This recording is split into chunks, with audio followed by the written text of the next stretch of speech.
ఆదివారం జరగబోయే ఆత్మ గౌరవ సభకు అన్ని జిల్లాల నుండి రావడం జరుగుతుంది. గత నెల రోజులుగా అన్ని జిల్లాల్లో నిరసన ర్యాలీలు జరుపుకొని ఇవాళ అందరూ మరి రేపు ఆదివారం రాబోతా ఉన్నారు. ఈ యొక్క ప్రభుత్వానికి కనువిప్పి విధంగా ఈ 5 లక్షల జనాభాతో మనం ఇక్కడ రేపు ఆదివారం నాడు జరుపుకుంటున్నాము.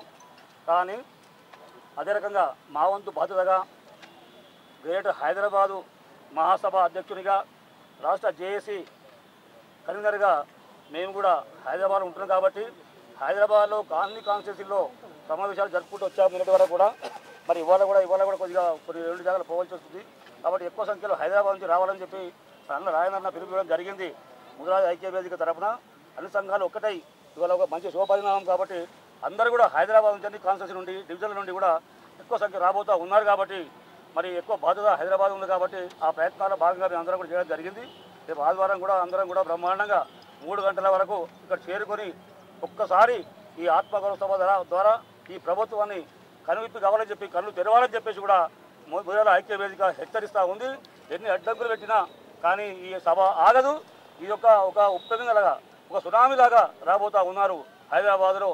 రేపు ప్రభుత్వం కూడా ఎన్ని అడ్డంకులు పెట్టినా కూడా దానికి తిప్పికొట్టవలసిన అవసరం మనకు ఉంది కాబట్టి అందరూ కూడా రావాలని చెప్పి కోరుతా ఉన్నాము.